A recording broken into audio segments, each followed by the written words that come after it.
찬송가 96장입니다. 예수님은 누구신가를 찬양하겠습니다.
출애굽기 오늘은 10계명이라 20장 1절부터 17절까지 말씀을 보겠습니다.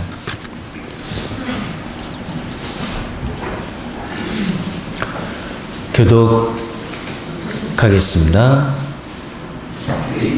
하나님이 모든 말씀으로 말씀하여 이르시되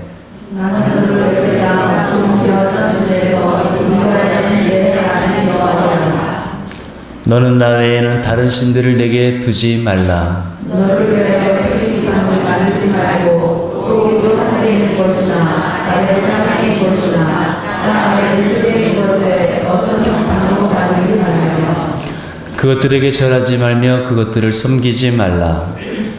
내 하나님 여호와는 질투하는 하나님인즉 나를 미워하는 자의 죄를 갚되 아버지로부터 아들에게로 3, 4대까지 이르게 하거니와 나를 사랑하고 내 이름을 지키는 자에게는 성결까지 내게 베푸리라. 너는 내 하나님 여호와의 이름을 망령되게 부르지 말라. 여호와는 그의 이름을 망령되게 부르는 자를 죄 없다 하지 아니하리라. 안식일을 기억하여 거룩하게 지키라. 엿새 동안은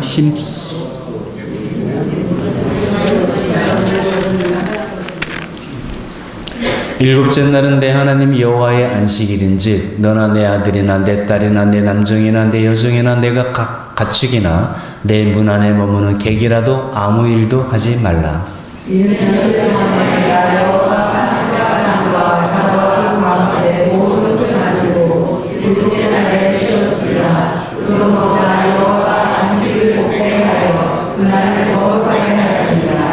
내 부모를 공경하라. 그리하면 내 하나님 여호와가 내게 준 땅에서 내 생명이 길리라. 살인하지 말라. 만지 말라. 우리나라지 말라. 내 이웃에 대하여 거짓 증거하지 말라. 내 이웃의 집을 탐내지 말라. 내 이웃의 아내나 내 남종이나 내 여종이나 내 소나 내 딸이나 모든 내 집을 탐내지 말라. 아멘.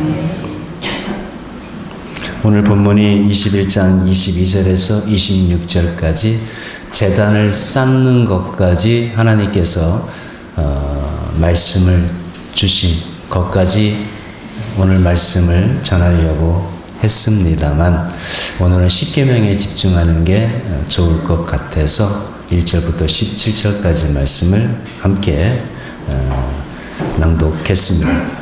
여러분, 십계명은 언약법입니다. 구원받은 하나님의 백성들이, 언약을 맺은 백성들이 지켜야 될 법으로, 계명으로 주신 게 십계명입니다. 하나님의 자녀 된 우리가, 하나님의 백성 된 우리가 어떻게 살아야 되는지, 이 세상 가운데 어떻게 살아야 되는지를 가르쳐주는 말씀이 십계명입니다. 다른 율법은 모세를 통해서 하나님께서 전해 주셨습니다. 근데 십계명만큼은 다른 율법과 달리 모세를 통하지 않고 하나님께서 시내산 기슭에 있는 이스라엘 백성들에게 직접 음성으로 주신 게 십계명입니다. 우리가 십계명이라고 부르기는 하지만은 성경에는 십계명이라는 말은 단어가 쓰이지 않고 원문대로 보게 되면 10개의 말씀으로 되어 있습니다. 그래서 우리는 그것을 십계명이라고 부르게 됩니다. 이 십계명은 언약의 말씀이라는 거예요.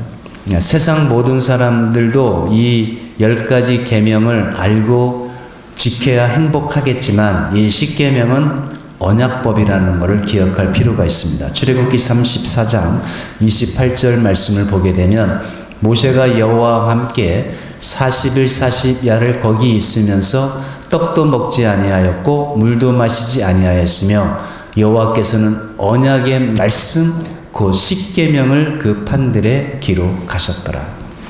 언약의 말씀들이라고 그랬습니다.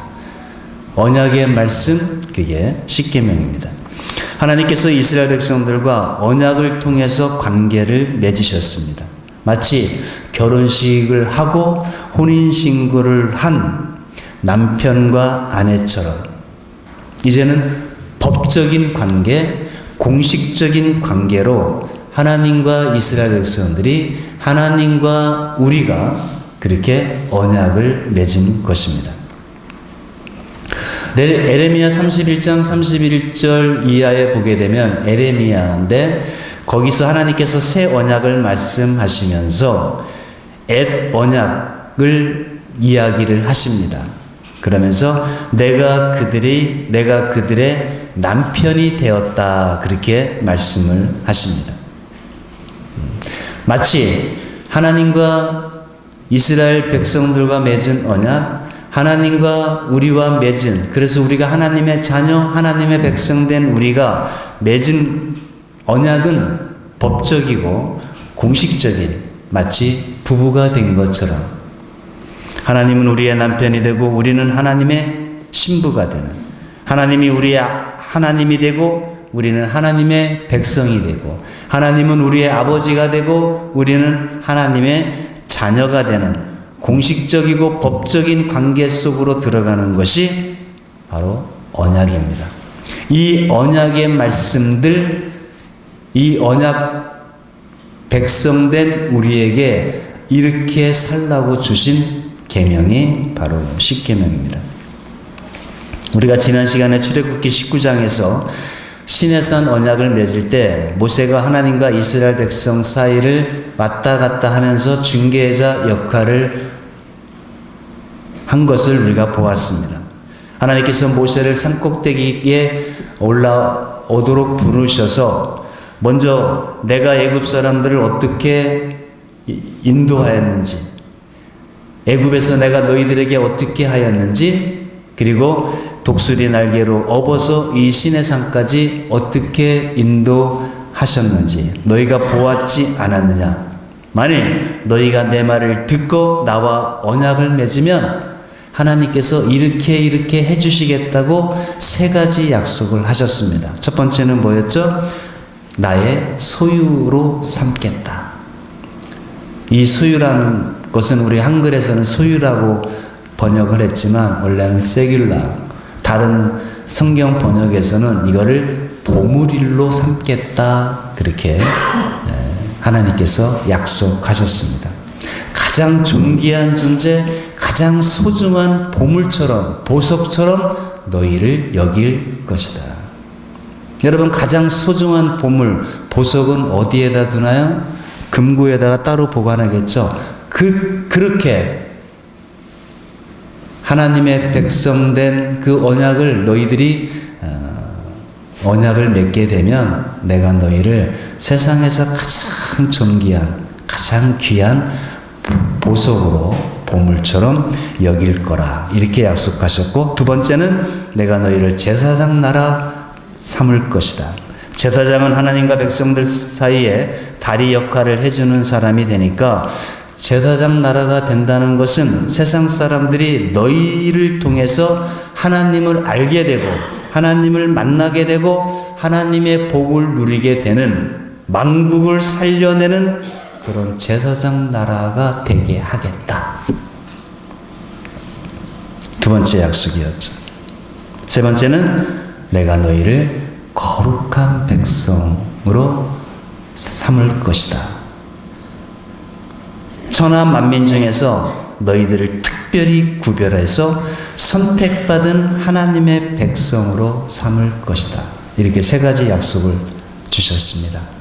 모세야, 가서 전해라. 모세가 산에서 내려와서 이스라엘 장로들을 불러 모으고 이 하나님의 말씀을 전달하니까 이스라엘 백성들이 일제히 환영하며 응답했습니다. 우리가 하나님의 명령을 다 지킬 것이라고, 우리가 하나님의 언약 백성이 될 거라고. 그렇게 해서 시내산 언약이 맺어졌습니다. 그리고 나서 주신 계명이 바로 십계명입니다. 그러니까 십계명은 언약을 맺은 백성들이 하나님과 함께 더불어 살아가기 위해서 지켜야 될 언약의 말씀, 곧 십계명입니다.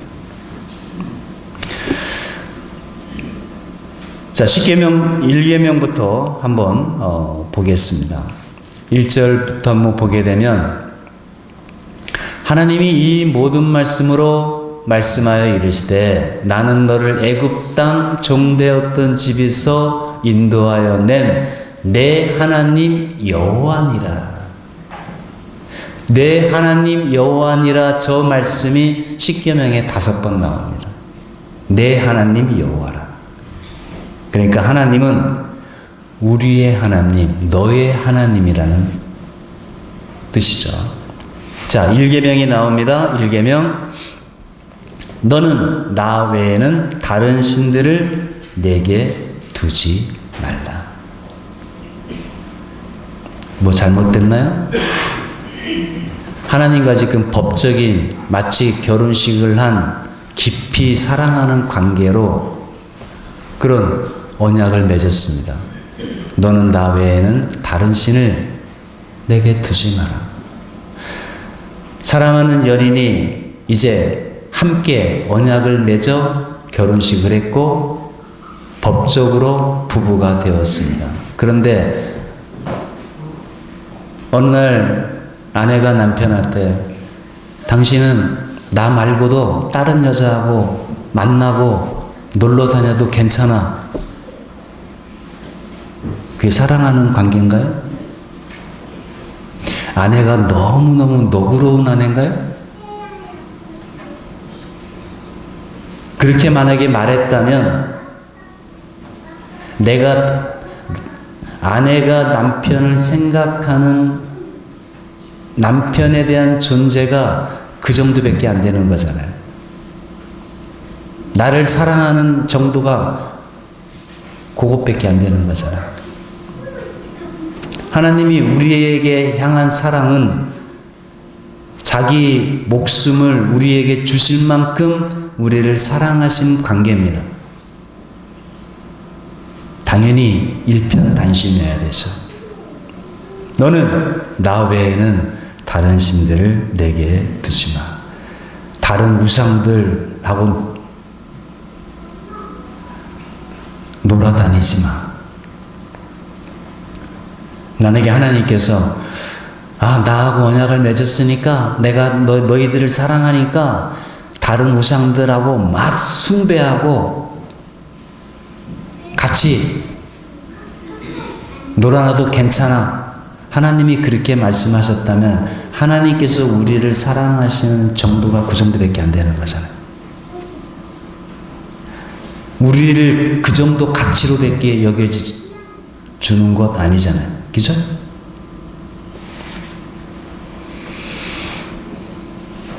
우리가 다른 신들을 숭배하면서 다른 우상들을 섬기면서 하나님을 섬긴다면 그것은 하나님을 사랑하는 것이 아니죠.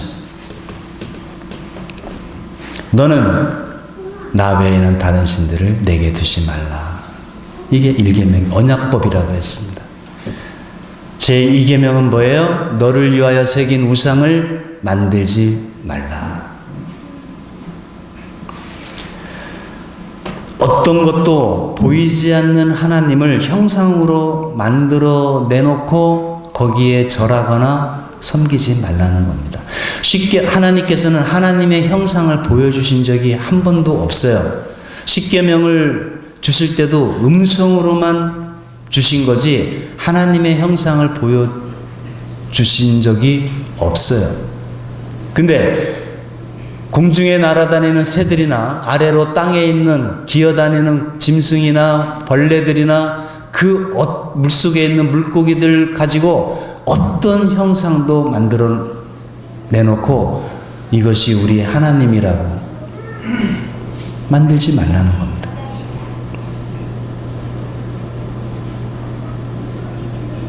가톨릭은 이 2계명을 아예 빼버렸습니다.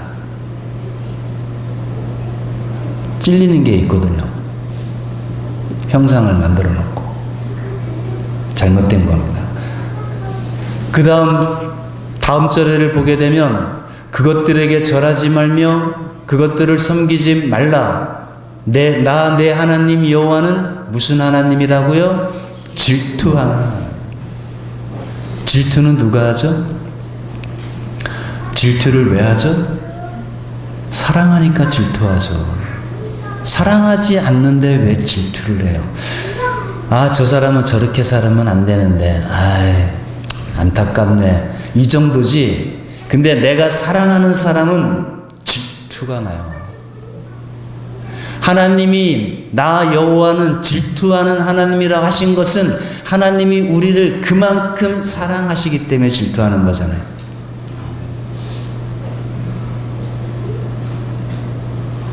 그래서 나를 미워하는 자의 죄를 갚되 아버지로부터 아들에게로 3, 4대까지 이르게 하거니와 그 다음 절요 나를 사랑하고 내 계명을 지키는 자에게는 1000대까지 은혜를 베푸느니라. 나를 미워하는 자들에게는 3, 4대까지 나를 사랑하고 내 계명을 지키는 자에게는 1000대까지. 그러면 아버지가 잘못하면은 그 자식들은 죄가 없는데도 3, 4대까지 저주를 받아야 되나? 이거는 숫자로 봐서는 안 되고요. 하나님의 징계 노여움은 잠시지만 하나님의 은혜는 1000대까지 영원하다는 그 말씀을 하시려고 하신 겁니다.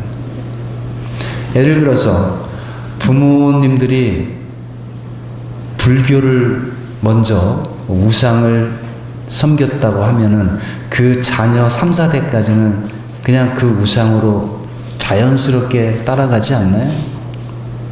이슬람이면 대순진리이면 그런 의미로 3, 4대까지는 가요. 근데 하나님을 사랑하고 내 계명을 지키는 자에게는 1000대까지라. 세 번째 계명, 너는 내 하나님 여호와의 이름을 망령되게 부르지 말라. 여호와는 그의 이름을 망령되게 부르는 자를 결코 죄 없다 하지 아니하겠다. 2번 강조하는 겁니다. 죄 없다 하지 아니하겠다. 그 죗값을 물을 거라는 말씀이죠. 왜 누가 하나님의 이름을 망령되게 부를까요? 교회에서 망령되게 부를 거예요. 목회자가 그럴 가능성이 많아요. 하나님의 이름은 힘이 있고 권세가 있고 권위가 있어요. 그 하나님의 이름을 가지고 자기의 정당성을 확보하려고 하나님의 이름을 망령되게 부를 수가 있어요.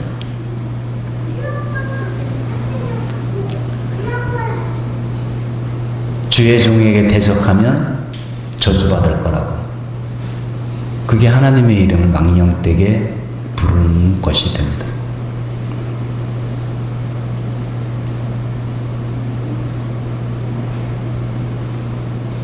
또 내가 그런 사람이 아니라는 것을 정당성을 확보하기 위해서 하나님의 이름으로 맹세하고 하나님의 이름으로 걸고 부르는 것, 그것도 하나님의 이름을 망령되게 부르는 것이 됩니다. 자기 자신의 이익이나 자신의 어떤 권위를 위해서 하나님의 이름을 도용한다면 그거는 제3계명 위반입니다. 얼마 전에 TV에서 어느 목사님이 하나님 꼼짝마 까불면 나한테 주고, 이게 뭔 말이래요?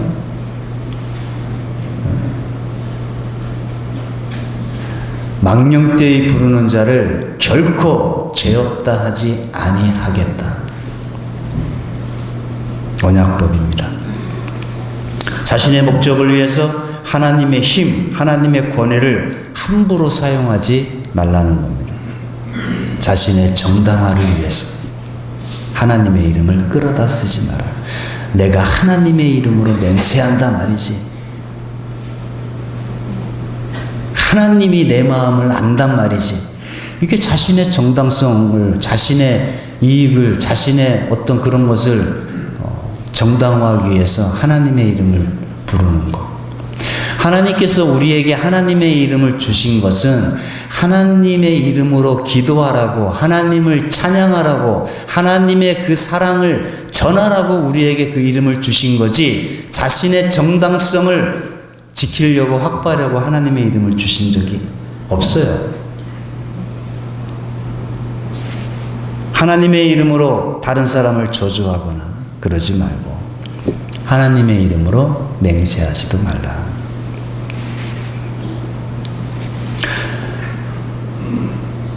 예수님께서 우리에게 너희는 주기도문을 가르쳐 주시면서 제일 첫 번째 가르쳐 주신 기도가 뭐예요?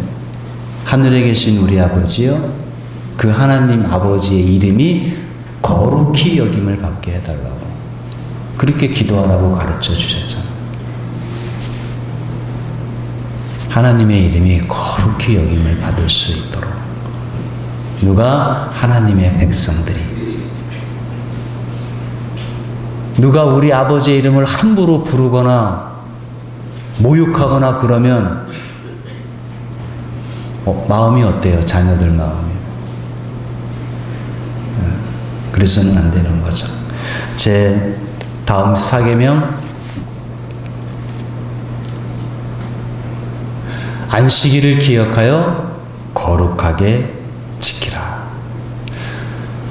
안식일을 지키려면 엿새 동안은 힘써 내 모든 일을 행해야 안식일을 지키는 거죠.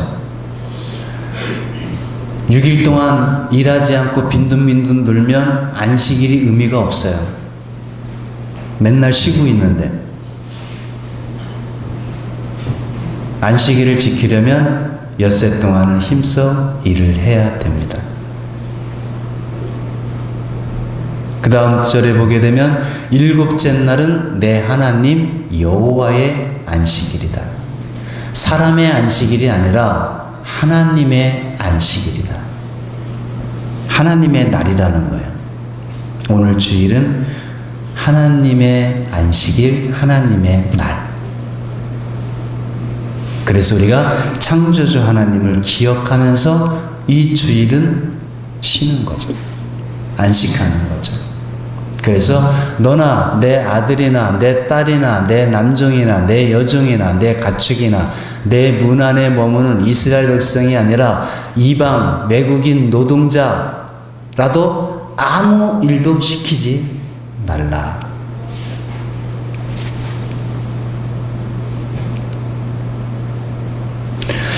이 안식일을 지키려면 이 주의를 지키려면 우리에게는 두 가지를 이겨내야 됩니다. 하나는 탐욕, 또 하나는 염려.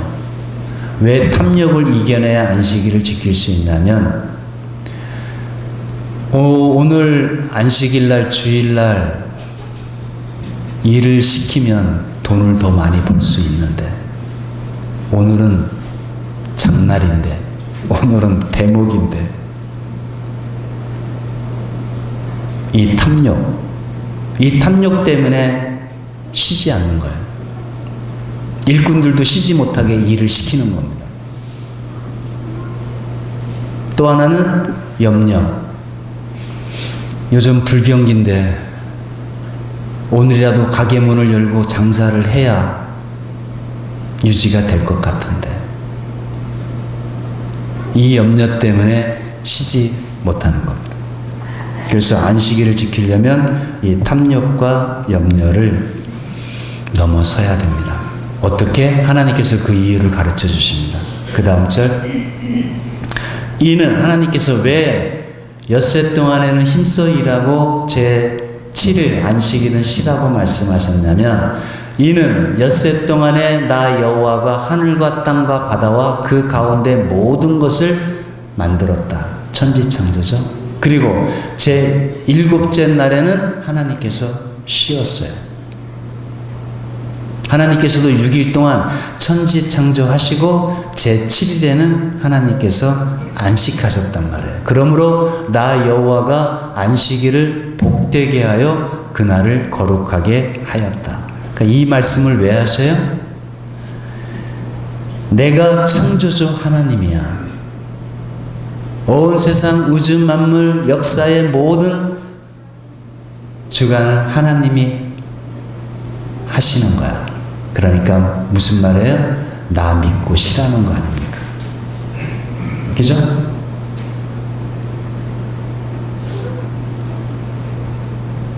나 믿고 쉬라는 거잖아요.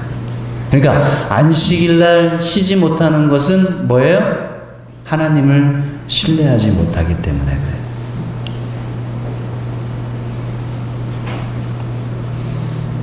그래서 안식일을 지키려면 이 탐욕과 염려 이거를 넘어서야 됩니다.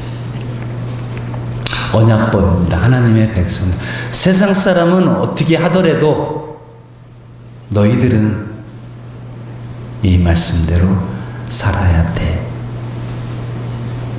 그래야 세상의 빛과 소금이 될 거잖아요. 제5계명 같이 한번 읽어보겠습니다. 부모에게 자녀들에게 주신 계명이 또 하니까 시작. 내 부모를 공경하라. 왜냐하면 내 하나님 여호와가 내게 준 땅에서 내 생명이 이르리라. 부모님을 공경하는 거 당연한 거죠. 그죠? 남의 부모를 공경하라는 것도 아니고 내 부모를 공경하라는 거죠. 하나님께서 생육하고 번성하여 땅에 충만하라 하신 그 사명, 그 명령을 대리인으로서 행하시는 분들이 부모님들이죠. 부모님들이 자녀를 낳아서 기르고 돌봐주는 부모님. 그 부모를, 내 부모를 공경하라는 것입니다.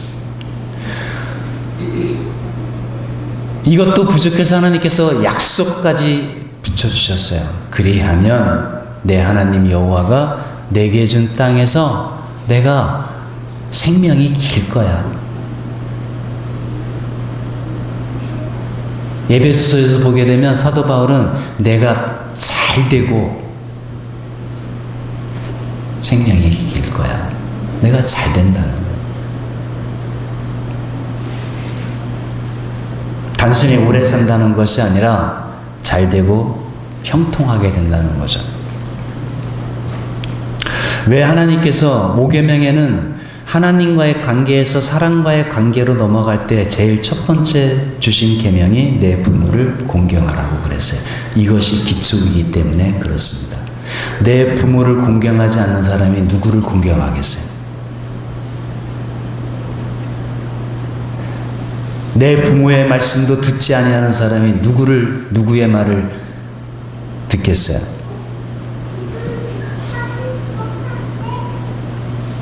보이는 부모님도 사랑하지 못하면서 보이지 않는 하나님을 사랑하는 것은 거짓말이다 그랬어요. 요한일서에서.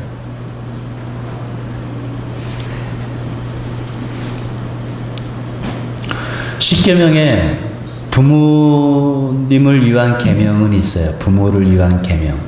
근데 자녀를 위한 계명은 없어요. 자녀들을 이렇게 사랑해라 이런 계명은 없어요. 왜 그럴까요? 이런 계명 없어도 부모님들은 자녀들을 다 사랑해요. 근데 자녀들에게는 이 계명이 필요해요. 거기다 약속까지 필요해요. 공경하라는 것은 무시하지 말라는 겁니다. 부모님이 힘없고 늙었고 세대 차이 난다고 부모님을 무시하고 함부로 여기지 말라는 겁니다. 물론 못된 부모들도 있어요. 그죠? 나쁜 부모님들도 있어요.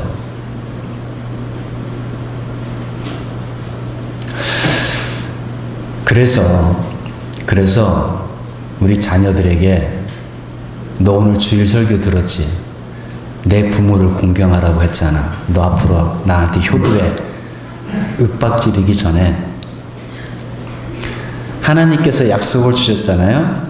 자녀들에게 내 부모를 공경하면 내가 땅에서 잘 되고 형통할 거야. 내 생명이 길 거야. 그러면 우리 자녀들이 하나님의 복을 받으려면 어떻게 해야 돼요? 우리 부모님들이 잘해야 되잖아요. 우리 자녀들이 우리 부모님을 효도할 수 있도록, 우리 자녀들이 우리 자녀들이 나를 공경할 수 있도록 우리 부모님들이 그렇게 살려고 힘써야 되잖아요. 만약에 우리 자녀들이 우리 엄마 아빠는 도무지 나는 같이 못 살겠어. 나 사랑할 수 없어. 그러면 하나님의 저 복을 못 받는 자녀가 되잖아요. 그죠? 그래서 저 계명은 우리 자녀들에게 주신 계명이지만 한편으로는 우리도 두렵게 드려야 돼요. 내가 하나님 앞에서 바르게 살지 못하는 자녀들이 하나님의 복을 받지 못할 테니까. 제1계명 살인하지 말라. 여러분, 생명은 하나님께서 주신 겁니다. 하나님께서 주셨기 때문에 그 생명을 취할 수 있는 분도 하나님이십니다. 사람이 다른 사람의 생명을 빼앗아가거나 거두어갈 수 없다는 뜻입니다. 우리는 이 6계명에 대해서 나는 저 계명은 나는 확실하게 지키고 있어. 그렇게 생각하는 분 있을지 모르겠어요. 예수님 말씀을 들으면 달라집니다. 미워하는 자마다 뭐라고요? 살인하는 자라 그랬어요.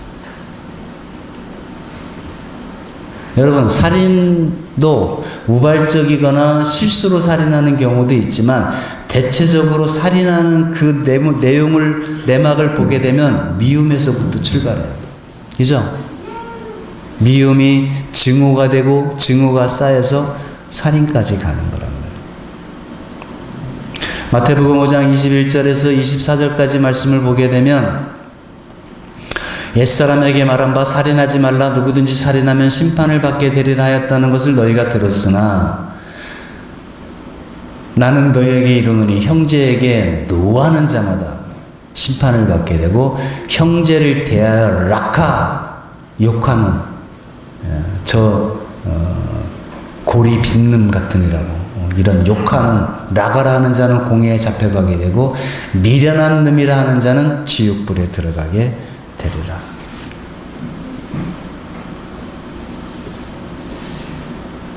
살인은 미움에서부터 시작이 됩니다. 예수님은 그 마음의 미움부터 제거하라고 말씀하시면서 그 다음 절에 보게 되면은 마태복음 5장 23절에 보게 되면은 그러므로 하나님 앞에 예배를 드리다가 그리고 하나님 앞에 예물을 드리다가 내 형제에게 원망 들을 만한 일이 생각이 나거든 멈추고 예물을 제단 앞에 두고 먼저 가서 형제와 화목하고 그 후에 와서 예물을 드리라. 그래야 하나님께서 그 예배와 예물을 받으실 수 있다는 거잖아요. 함부로 말로 비난하고 정죄하면 안 됩니다. 내가 직접 죽이지 않았더라도 다른 사람을 불행에 빠뜨리고 그로 말미암아 목숨을 잃어버리게 된다면 살인죄와 다름이 없습니다. 요즘 가끔 뉴스나 이런 거 보면은 그 악플, 사람들이 자기들을 향한 비난, 그거에 견디지를 못하고 우리 꽃다운 사람 젊은이들이 우리 아이들이 스스로 목숨을 끊잖아요. 살인입니다. 제7계명 간음하지 말라. 지금 이 시대는 간음하지 말라는 이 계명이 외면당하는 것 같아요. 세상은 말할 것도 없고 우리 하나님의 공동체 안에서도 가정하고 관련이 있는 것 같아요.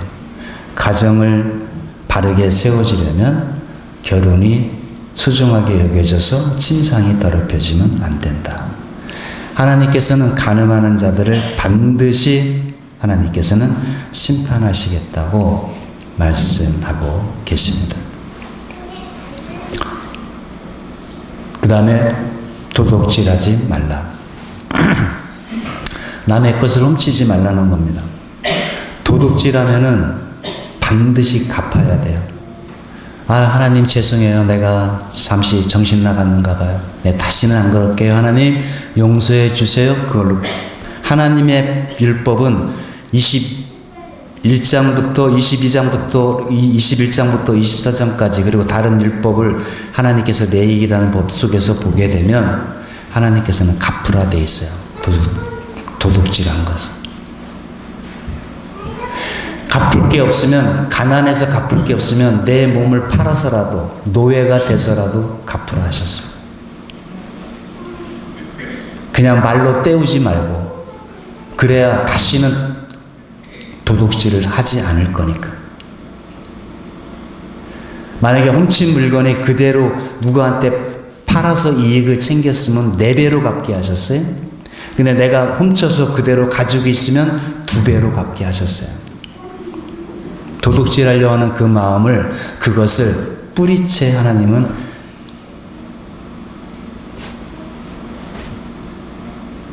하나님께서는 제거되기를 하나님께서는 원하시는 겁니다.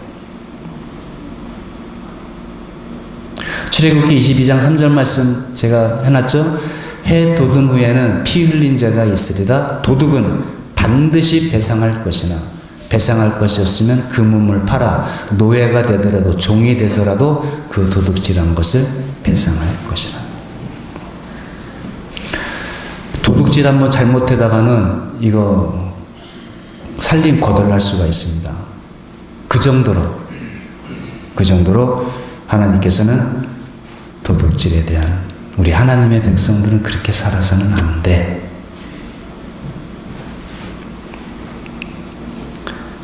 구계명, 내 이웃에 대하여 거짓 증거하지 말라. 거짓 증거하게 되면 죄 없는 사람이 벌을 받을 수가 있고 벌 받아야 될 사람이 풀려날 수가 있잖아요. 왜 사람들이 거짓 증거를 할까요? 자기가 뭔가 이 거짓 증거, 거짓 증언을 함으로써 자기에게 뭐가 이득이 생기니까 거짓 증거할 수가 있고, 또 하나는 어떤 내가 이 힘 있는 자로부터 압력을 받아서 내가 너 이렇게 하지 않으면 보복을 당할까봐 거짓 증거할 수도 있죠.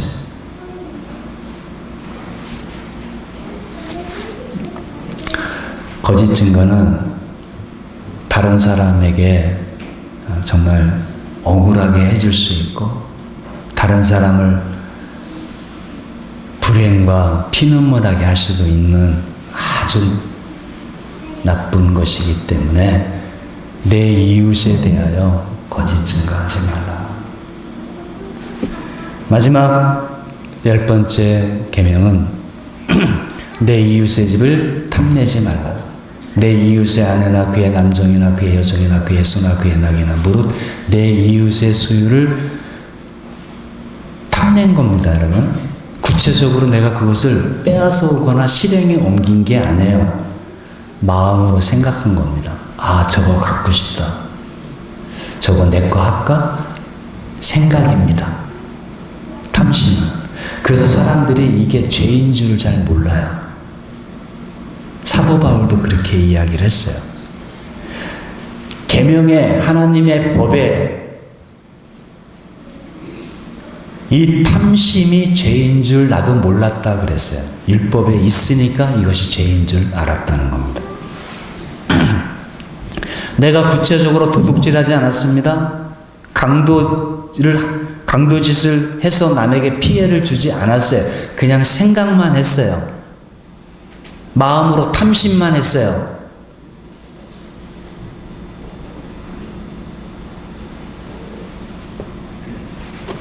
근데 하나님께서는 그 탐심 자체를 갖지 말라는 거예요. 여러분, 생각이 결국은 말로 나오게 되고 그리고 행동으로 나가는 거잖아요. 여러분, 이 10가지 계명 중에서 하나님, 내가 하나님 백성 된 것이 내 후회스럽다고, 어째 이렇게 나를 이렇게 힘들게 속박하냐고, 그런 계명이 있나요? 10가지 계명 중에? 어떻게 나보고 이 계명을 지키라고 하냐고, 그런 계명이 있나요?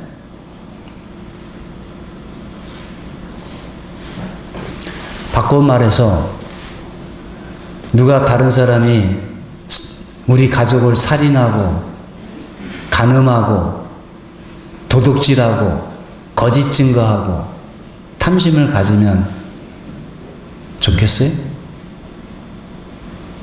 그렇죠?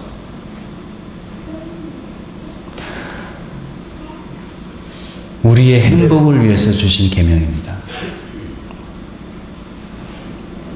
저 10계명을 지키지 않음으로써 우리가 살아가는 세상이, 사회가 고통스러운 거예요. 그죠? 남의 것을 빼앗고 억울하게 만들고 가정을 도탄에 빠뜨리고, 이 10계명이 우리를 속박하는 계명이 어디냔 말이에요. 그래서 우리가 행복하려면 이 법들이 지켜져야 됩니다. 우리 자녀들, 우리 후손들이, 우리가 살아가는 이 다음 세상에서 우리 자녀들이 행복하게 살아가게 하려면 이 10계명을 지켜야 돼. 이 10계명이 지켜져야 안심하고 살아갈 수 있는 우리 사회가 될 거잖아요. 우리 가정이 행복해질 거잖아요. 이 10계명에서 어느 것 하나 뺄 것이 뭐가 있어요? 우리를 속박하고 우리를 괴롭게 하는 계명이 어디 있어요? 이 10계명은 보면 볼수록 우리를 지키는 하나님의 사랑이라는 것을 알 수가 있습니다. 언약법입니다. 언약의 말씀. 우리 하나님의 백성들, 너 이렇게 살아야 돼. 살 수 있겠어? 아멘. 그래서 우리가 하나님의 백성, 하나님의 자녀가 되기로 예수 그리스도 십자가 아래에서 내가 죄인됨을 고백하고 하나님의 백성으로 된 거 아니야. 세상은 그리 할지라도 너희 하나님의 백성들은 이렇게 살아야 돼. 그래야 우리의 그런 삶을 보고 세상도 하나님의 백성 예수 믿는 사람들은 뭔가 다르구나. 그들이 도전을 받고 충격을 받고 우리도 하나님의 예수 믿는 사람들과 같이 우리도 살아야 돼. 우리 자녀들을 혼인시키려면 예수 믿는 사람들과 혼인을 시켜야 돼.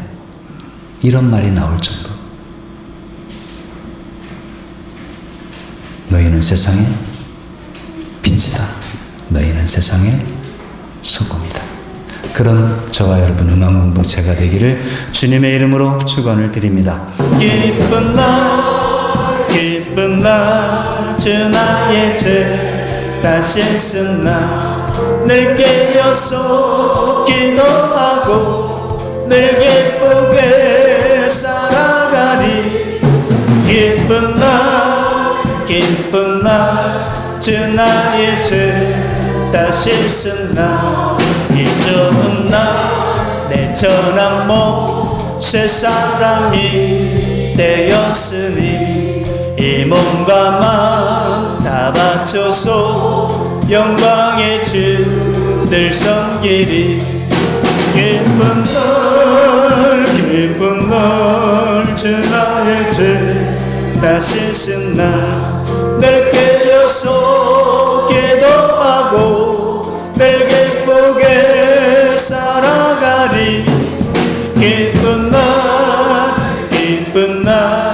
주 나의 죄 다 씻은 날 세상놈들 그날부터 평안한 마음 늘 있어서 이 복된 말 전하는 일 나의 본분 삼았도다.